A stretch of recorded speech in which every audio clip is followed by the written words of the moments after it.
He turned a $500 loan into a $100 million exit. The story of ConvertKit. Most startups chase VC money. But what if I told you one man turned a $500 loan into a $100 million company without raising a single dollar from investors? This is the story of Nathan Barry, the solo founder who bootstrapped ConvertKit, an email marketing platform built for creators, into a SaaS empire. No Silicon Valley, no funding rounds, just strategy, execution, and relentless focus. Let's dive into the startup wealth files. Chapter 1, the origin story. Nathan Barry didn't grow up dreaming of tech riches. He was a designer and author who made a modest living selling ebooks about UI, UX, and app development.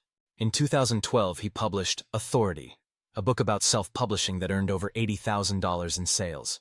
But he noticed something strange. The real money came from email subscribers. People who joined his email list were 5x more likely to buy. So he asked, why isn't there an email tool built for creators like me? Spoiler, there wasn't one.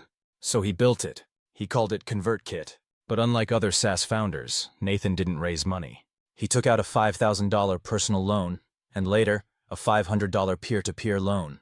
Why? He wanted control. No board, no investor pressure, no burn rate. Animated graph 2013. Revenue, $0. Expenses, $5K. Chapter 2. The Struggle. For the first 2 years, ConvertKit flopped. Nathan barely broke $2K a month in revenue. He almost gave up. He even publicly announced he was shutting it down. But something changed. In 2014, he made a bet he would go all in on ConvertKit. He paused book sales, stopped consulting, and focused 100% on the product. He even hired a full-time developer before he could afford it. Why? To move faster than his fear. Graph revenue jump begins. By 2015, ConvertKit hit $10K a month, then $25K, then $50K. All bootstrapped. He used the momentum to tighten the product. Weekly updates, faster response times, radical honesty with his community. This was a creator solving problems for other creators, and the market noticed. Chapter 3, the strategy. So how did he scale? 1. Niche positioning. Nathan focused on creators, bloggers, authors, course builders, not Fortune 500s. That clarity made ConvertKit the go-to tool for the creator economy. 2. Transparent marketing. Nathan made all metrics public, from MRR to churn rate. It built trust and attracted loyal early adopters. 3. Affiliate program. He gave creators recurring commissions for referrals. Result: an army of marketers pushing ConvertKit organically. 4. No feature creep. While competitors bloated their platforms, ConvertKit stayed focused. Email plus automation for creators. 5. Direct outreach. Nathan personally emailed top bloggers and creators. He showed them how ConvertKit could serve them better than MailChimp or Aweber. He converted influencers one by one. Graph 2016, revenue hits 1 MRR. 6. Customer obsession. He launched customer success initiatives before most companies even thought about them. From onboarding webinars to daily live chats, the team made every user feel heard. 7. Building in public. Nathan documented everything: revenue milestones, customer churn, mistakes. It created a movement, a tribe. Chapter 4. The breakthrough. By 2017, ConvertKit had become a quiet giant in SaaS. Still no VC. Still no CEO other than Nathan. That year, the company crossed $10 in annual recurring revenue, all built on 500 grit and a laptop. In 2020, during the pandemic, ConvertKit rebranded as Siva, but reversed that decision due to community backlash. A reminder: product is king, but community is queen. 2023. Stats: revenue, $39 million ARR. Team, 70+ fully remote. Users, over 50,000 creators. But what makes ConvertKit special isn't just its revenue. It's the philosophy. Tools should empower creators, not exploit them. Chapter 5, exit or scale. Most founders would cash out, sell to HubSpot, merge with MailChimp, exit at 9 figures. But Nathan didn't. Why? He's building for freedom, not just fortune. ConvertKit is now a creator-owned platform where employees and users can buy in. The company is exploring a public benefit corp transition and long-term independence. And yes, it could easily be worth $100M plus today. There's no champagne exit story here, because Nathan isn't finished.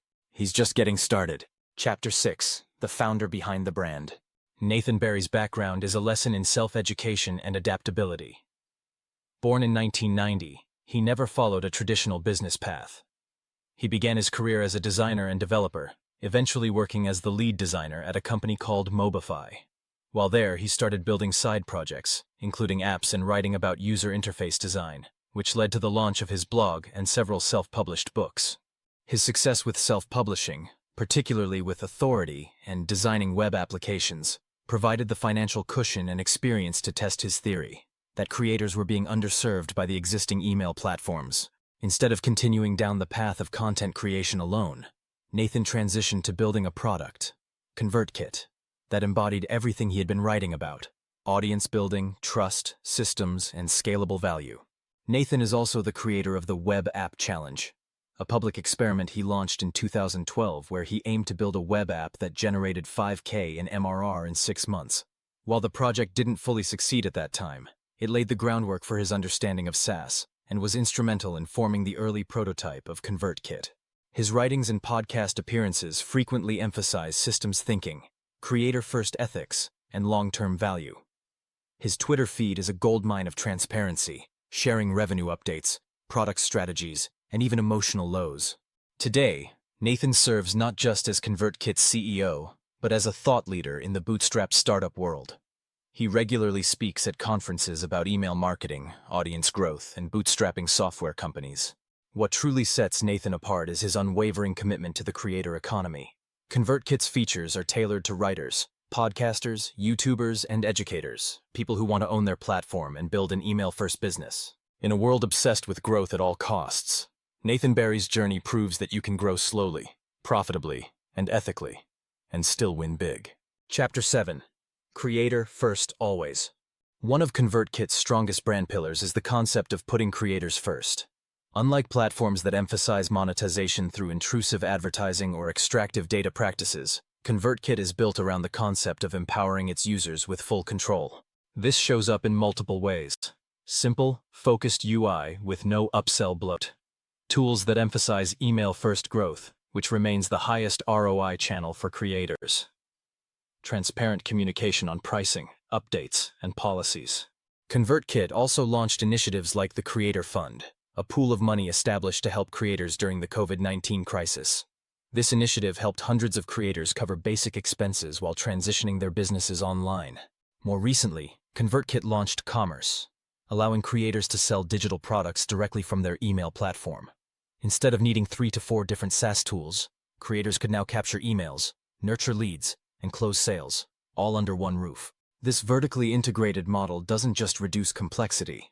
It reflects a deep understanding of how creators operate and where they're underserved. Nathan's obsession with removing friction for creators is what made ConvertKit stand out in a competitive space dominated by giants like MailChimp, Constant Contact, and ActiveCampaign. Chapter 8. Legacy in the Making as ConvertKit approaches its next decade in business. The vision remains focused, empowering 1 million creators to earn a living online. Nathan has made it clear that the company's legacy won't be measured solely in dollars, but in creators launched, newsletters grown, and ideas brought to life. ConvertKit is not just a product, it's a quiet revolution against the extractive ad-driven platforms of Web 2.0. And for Nathan Barry, legacy is less about exit multiples and more about leverage, the kind that gives people freedom, control, and ownership over their future. Final chapter, lessons you can use. What can you learn from ConvertKit? Don't raise money unless you absolutely have to. Focus on a narrow audience and serve them deeply. Consistency is more powerful than viral hacks. Build systems, not just features. Own your business, and keep your freedom. Transparency creates trust. Solve your own problems, and scale the solution. Self-publishing is a legitimate launchpad for product-based businesses.